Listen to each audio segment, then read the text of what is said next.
Right now, a man is in the hospital after an officer-involved shooting. What police say led up to the officer firing his weapon. And we have rain outside. I'm telling you where it's headed next and what the rest of our Saturday is going to look like. No need to sacrifice a big Christmas celebration this year. The two spots giving away toys and Christmas trees in the Metro East today. This is Today in St. Louis, focused on you. Good morning, St. Louis. Right now, we are focused on a live look at Jefferson Barracks National Cemetery. Today, Wreaths Across America will lay wreaths on the graves of our fallen service members. We'll learn more about that effort in about 15 minutes. Always a beautiful sight there to start off our Saturday. And some volunteers braving the rain to go out there. So many thanks to them. The rain, though, it's good for the the wreaths and the trees. That's right. Both. It's a win. Good morning. It's Saturday, December 16th. I'm Travis Cummings. It's just Tracy Hinton and I here, as you can see. A little quieter on your Saturday morning. Know. Mercedes McKay has the day off. She's been sending me Christmas stuff all week, texting me movie memes. Her house looks so dreamy. Her family home looks so dreamy for Christmas. It does. Well, weather, it's a little rainy out there. Yeah, it is a little bit rainy. That started off about 7-8 hours ago, so it was with us most of the night. A very light and steady rainfall that has come over the St. Louis area. There are some minimal pockets of moderate rainfall there towards Litchfield. You can see that band that's mostly all over on the Illinois side of the Mississippi River. Our rain outlook through the rest of the day today, that's going to continue to track right on through. It does turn lighter as we head into lunchtime and then into the evening hours. And then overnight, we are looking at just a little bit of drizzle and overcast conditions, but we will see a little sun by the end of the day tomorrow. Almost all of our cameras have raindrops on them. That's just part of what happens here. 46 degrees. It does feel like 41. Winds are out of the south at just about 11 miles per hour. And through the rest of our day, today in St. Louis, we will make it into the low 50s. We will have showers kind of off and on throughout the day. They do turn lighter and a bit more scattered here around lunchtime.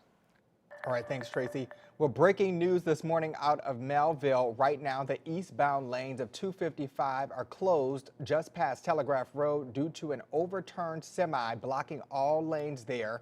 Missouri State Highway Patrol is on the scene. At this time, we don't know if any other cars are involved or if anyone was hurt, but we'll update you as we learn more. Well, developing news this morning, one person is recovering after an officer-involved shooting in Franklin County. It happened during a traffic stop just after 7:30 last night in St. Clair at Highway 30 and Bardot Street. Now, according to police, while the officer was next to the car, the driver tried to take off, dragging the officer. The officer then shot that driver. Right now, the suspect is in the hospital with non-life-threatening injuries. Well, this morning we're learning more about an 80-year-old man in critical condition after a stray bullet blasted through his Southside home Thursday night. Our Robert Townsend spoke with his daughter in an interview you'll only find here on 5 on Your Side. 80-year-old Denver Nichols was enjoying a quiet night at home with his 78-year-old wife, their beloved Pooch and cat in South St. Louis. Suddenly, around 7:30 that Thursday evening, my mom heard 2 shots. Eileen Balmer says her mom then saw her husband had been shot in his right arm. It was his right hand. He is right-handed. He couldn't call 911. Nichols' wife called police. Paramedics arrived and rushed him to a hospital in critical condition. I'm pretty sure the police were there before by a couple of minutes. They put a tourniquet on him right away because he was bleeding profusely. Police say a stray bullet blasted through the family's screened-in back porch, through their back door, and into a wall. It happened near the corner of Louisiana Avenue and Gasconade Street by Marquette Park as Mr. Nichols was just standing in his kitchen. It's just such a level of a lack of thinking of other people. And that's ridiculous. He's in his, good years. He needs to just feel safe in his house. The 80-year-old retired business owner underwent surgery on Friday. Now, after just 3 weeks of rehabbing their home and living in this Dutchtown neighborhood, this innocent shooting victim and his family want to move. he's totally reversed. My mom didn't want to move into the city at all. It's a little over a week until Christmas, and you bet Eileen Balmer is definitely counting her blessings. She still has her dad this holiday season. It was an inch from, hitting them in the abdomen or,